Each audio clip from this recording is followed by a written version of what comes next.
Assalamualaikum warahmatullahi wabarakatuh. Perkenalkan, kami dari kelompok yang beranggotakan Muhammad Nur Fatoni dengan NIM 2241010016. Dan saya Insor Eki Angelin Baransano dengan NIM 2241010076 dan Christian Dwi Santosa dengan NIM 2241100006. Jadi di sini soal. Oke. Kita akan bacakan soalnya terlebih dahulu.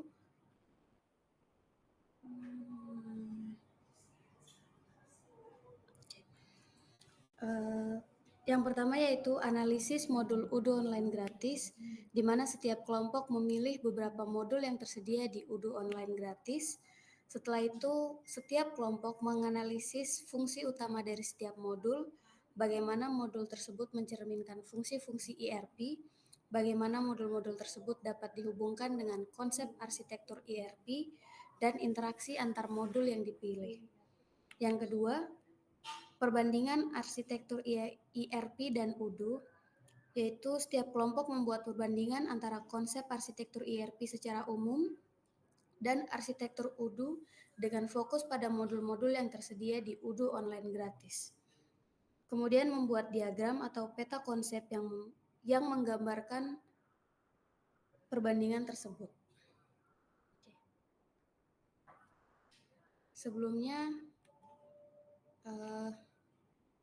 kita masuk pada pendahuluan, yaitu pengertian UDU itu sendiri. UDU adalah sebuah perangkat lunak ERP berbasis open source yang digunakan untuk mengelola berbagai aspek bisnis seperti keuangan, inventaris, penjualan, pembelian, produksi, SDM, dan lainnya. UDU menyediakan solusi yang terintegrasi untuk membantu perusahaan meningkatkan efisiensi operasional dan produktivitas. Dari UDU sendiri memiliki beberapa fitur utama, diantaranya manajemen keuangan, manajemen penjualan, manajemen inventaris dan logistik, manajemen sumber daya manusia, manajemen produksi, e-commerce dan website, dan masih banyak lagi. Next. Selanjutnya kita masuk dalam modul inventory dalam UDU. Modul yang kami pilih di sini adalah modul inventory dan invoicing. Yang pertama akan saya jelaskan tentang modul inventory.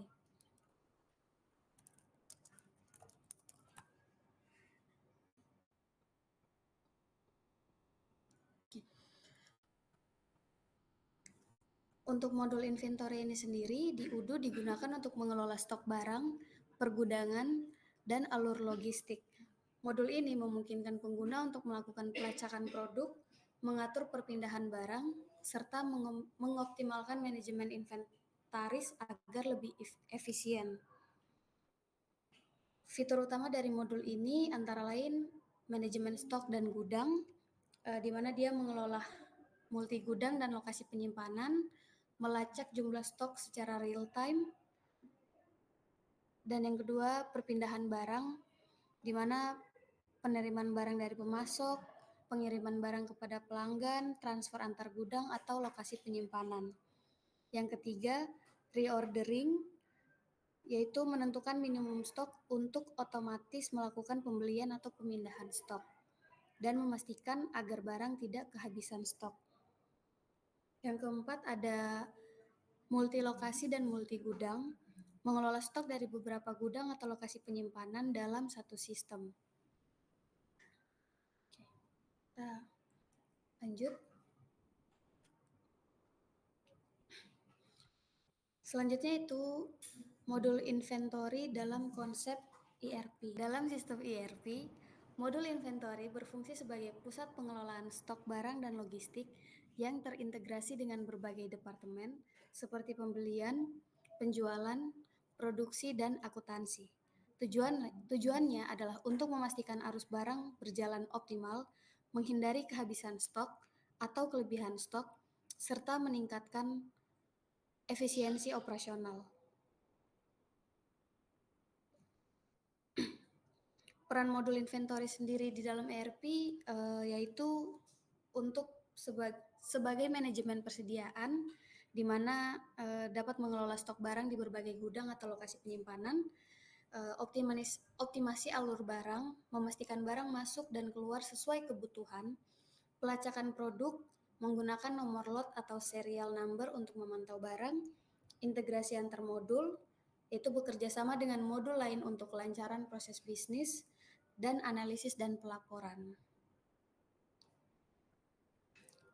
Selanjutnya adalah interaksi inventory dengan modul lainnya yang ada di dalam UDO.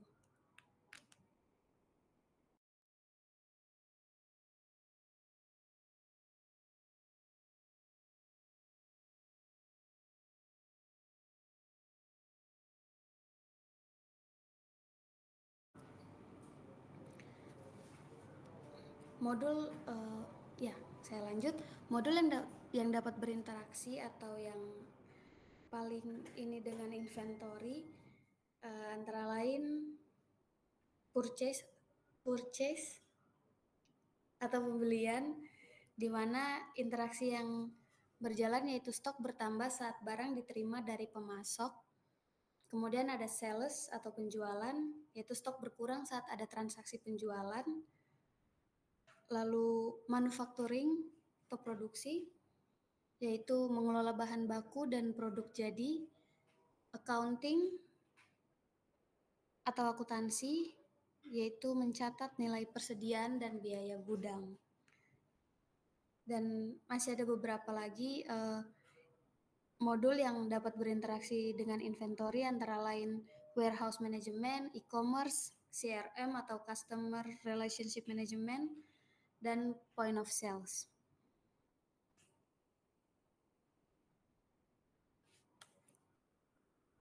Oke, selanjutnya yaitu modul invoicing dalam UDO yang akan dijelaskan oleh teman saya, Fatoni.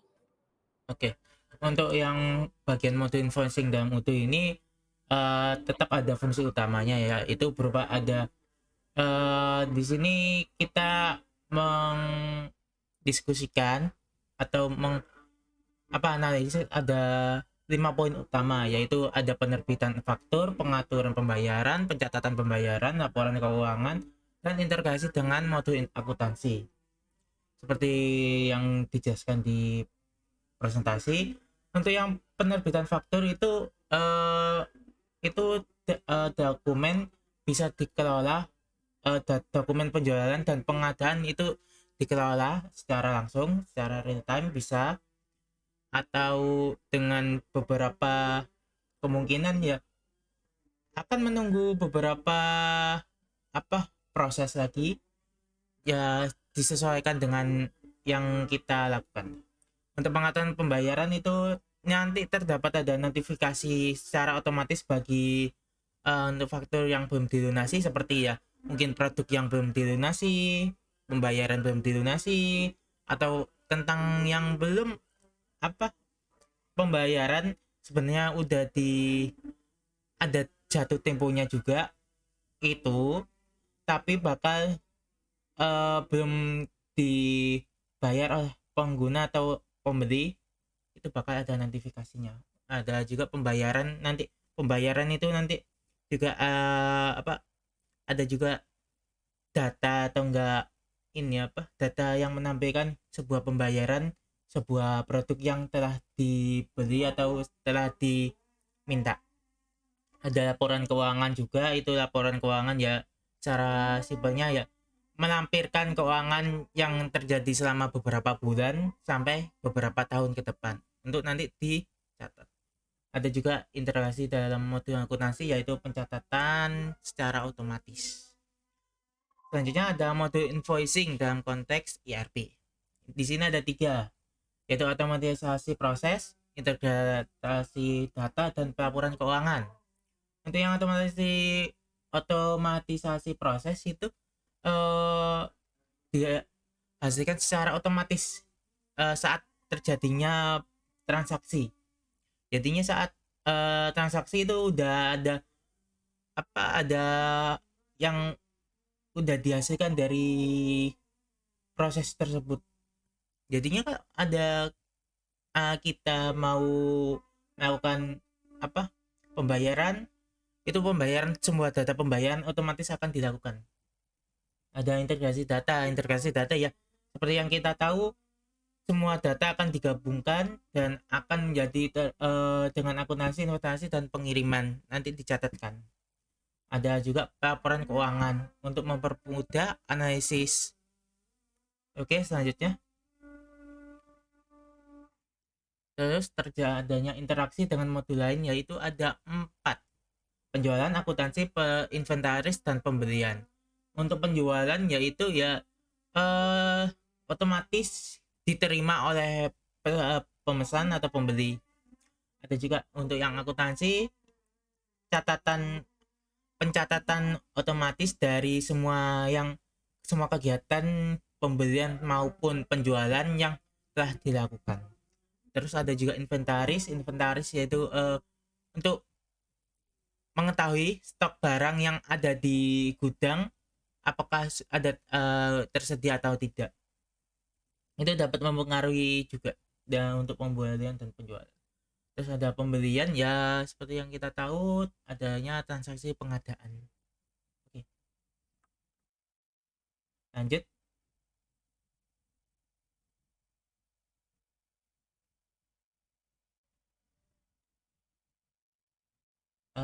Lanjut.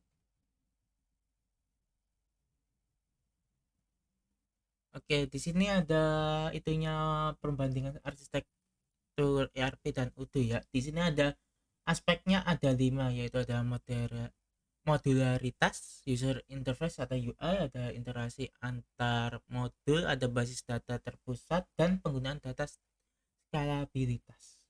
Di sini ada perbedaan yang mencolok di antara kedua ini, ERP umum dan Udo. Di sini RP umum itu memiliki modul yang terintegrasi, tapi lebih lebih kokoh atau lebih rigid dan kurang fleksibel. Untuk yang arsitektur Udo itu sangat modular, memungkinkan pengguna memilih dan menyesuaikan modul yang sesuai. Terus ada user interface antar muka, seringkali rumit, terus harus melakukan pelatihannya juga agak lama, jadinya ya menyesuaikan dengan keadaan yang ada. Kalau Udo ini lebih cepat, lebih gampang dipahami juga, asalkan ya kok Udo ini kan bahasa Inggris, jadinya kuat-kuat bahasa Inggris saja. Terus ada integrasi antar model. Untuk ERP umum integrasinya kuat, tetapi implementasinya bisa rumit. Seperti yang dibilang di UI tadi, itu kan memerlukan pelatihan. Nah, di sini juga integrasi antar modul itu bisa bisa rumit dan juga bisa bikin lama waktunya. Waktunya lebih lama. Sedangkan Udo bisa integrasi yang lebih mudah dan fleksibilitas yang cukup bagus. Ada basis data terpusat, semua data yang ERP umum itu tersimpan di dalam satu basis data terpusat, nggak bisa dipencar-pencar. Kalau yang Udo ini bisa terpusat, sama terpusat, data yang lebih efisien juga. Ini lebih efisien kok yang Udo. Terus ada penggunaan dan skalabilitas. Kok ERP itu lebih sulit untuk diubah dan disesuaikan sesuai kebutuhan perusahaan. Sedangkan Udo itu mudah disesuaikan dengan berbagai skenario bisnis, bisa dari misal pembelian meja, kursi, properti, otomotif, jasa, itu bisa disesuaikan. Selanjutnya, nah, dan ini ada peta konsep arsitektur ERP pada umumnya. Ya, diagramnya lah. Di sini ada 1 2 3 4 5 6 7 8, ada 8 ya, ada dari purchase, ada RMS, ada CRM, inventory, warehouse, e-commerce, finance, and sales. Oke, lanjut. Dan ini adalah konsep arsitektur Odoo.